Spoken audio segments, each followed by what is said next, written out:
इफ्तार में ठंडा ठंडा ये ब्रेड पुडिंग रखेंगे ना तो सारे टूट पड़ेंगे। इस पे इतना मज़ेदार और टेस्टी लगता है और यकीन जानिए बिल्कुल फ्रेश मूड हो जाता है और अंदर से एकदम ठंडा ठंडा जब खाएंगे ना तो क्या ही बताएं कितना मज़ेदार और टेस्टी लगता है। तो इस रेसिपी को बनाने के लिए यहाँ पर हमने ब्रेड ले लिया है और बिल्कुल ताज़ा फ्रेश ब्रेड लीजिए। उसके किनारे को काट कर इस तरह से निकाल देंगे। उसके बाद बीच से कट कर लेंगे। आप चाहें तो इसे 4 टुकड़ा भी कर सकते हैं। तो इस तरह से हमने सारे को काट लिया है और बाकी जितना आपको बनाना हो उतना काट लीजिएगा। इसके किनारे को ना फेंकिएगा नहीं, बल्कि इससे ब्रेड क्रम्ब बना लीजिएगा। इसे ग्राइंडर में पीस करके उसके बाद ब्रेड क्रम्ब बन जाता है। और कभी भी कटलेट बनाना हो तो इसे इस्तेमाल कर सकते हैं। अब यहाँ सारे ब्रेड को चलते हैं फ्राई करने के लिए। तो हमने चूल्हे पर घी चढ़ा दिया था और घी को गर्म होने के लिए रख दिया। उससे पहले कस्टर्ड घोल लेते हैं। तो यहाँ पे आधी कटोरी दूध लेंगे और उसमें 2 चम्मच कस्टर्ड पाउडर डालेंगे और इसको घोल कर तैयार कर लेंगे। तो 2 चम्मच अच्छे से फेंट लेंगे, गुठली वगैरह नहीं होनी चाहिए। और यहाँ पे घी गर्म हो चुका था। देसी घी में फ्राई करेंगे ना तो ज़्यादा अच्छा टेस्ट आएगा। वैसे आप रिफाइंड तेल में भी फ्राई कर सकते हैं। तो यहाँ पे दोनों तरफ से हमें उलटते पलटते हुए गोल्डन ब्राउन कलर आने तक फ्राई कर लेना है। तो ज़्यादा काला नहीं करेंगे बल्कि गोल्डन ब्राउन रहेगा, उसी वक्त हम निकाल लेंगे। तो यहाँ पर फ्राई हो चुका है सारा दोनों साइड का। अब इसे हम निकाल लेते हैं छान करके और बाकी सारा जो है उसे भी हम फ्राई कर लेंगे। तो इस तरह से घी को अच्छे से छान निकाल लेंगे, घी नहीं रहना चाहिए। दूसरे बर्तन में यहाँ पर दूध डालेंगे। तो 2 कटोरी हमने यहाँ पे दूध लिया है, मलाई वाली दूध है, फुल क्रीम दूध है। और 2 कटोरी फुल क्रीम दूध लेंगे तो ज़्यादा अच्छा गहरा बनेगा और टेस्टी बनता है। लेकिन मलाई अगर हो तो उस भी डाल दीजिएगा तो उससे और अच्छा खोया के जैसा टेस्ट आता है। तो इस तरह से हमें दूध को अच्छे से उबाल लेना है, थोड़ा सा सुखा लेंगे ताकि गाढ़ापन आ जाए। आप चाहें तो इसमें मिल्क पाउडर भी 1-2 चम्मच मिला सकते हैं, उससे और टेस्ट बढ़ जाएगा।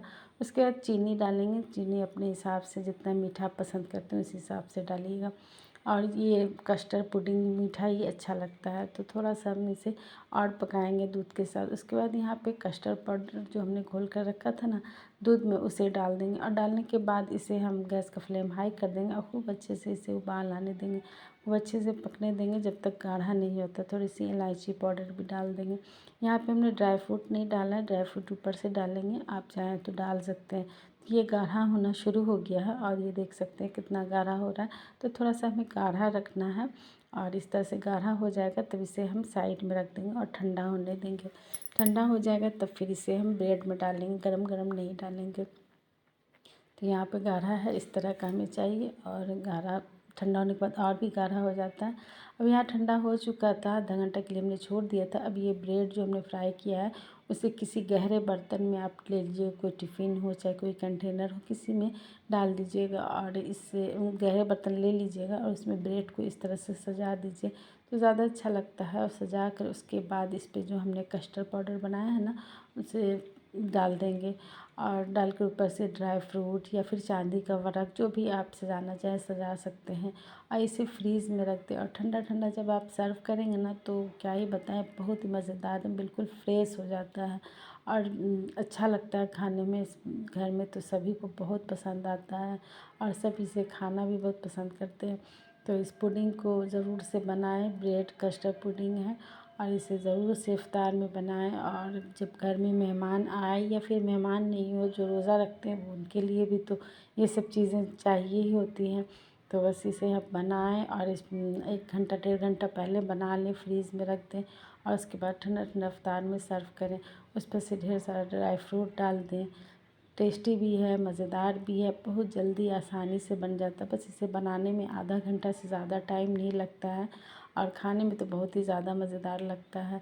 तो रेसिपी को ट्राई ज़रूर कीजिएगा। पसंद आए तो लाइक कर दें, शेयर कर दें और चैनल पे पहली बार आए तो सब्सक्राइब भी ज़रूर कर दें।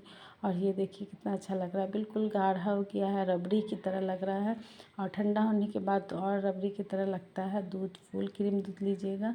और यहाँ पे हम आपको इसको निकाल के दिखाते, बहुत ज़्यादा टाइम तो नहीं हुआ, आधा घंटा हमने छोड़ा है और आधा घंटा के बाद आपको निकाल के दिखा रहे हैं। ब्रेड एकदम सॉफ्ट हो चुका है और इसे काट करके भी आपको दिखाएंगे, एकदम सॉफ्ट हो जाता है, बहुत ही मज़ेदार। बल्कि थोड़ा सॉफ्ट नहीं रहता है तो क्रंची क्रंची रहता है ना तो ज़्यादा अच्छा लगता है। वैसे हर की अपनी अपनी पसंद होती है तो यहाँ पे थोड़ा सा जहाँ जहाँ पे कस्टर्ड नहीं गया वहाँ पे क्रंची है, तो खाने में बड़ा मज़ेदार लग रहा था। और उसके बाद इस रेसिपी को हमने बनाया है, खा लिया है। आप भी बनाइए, खाइए, एंजॉय कीजिए।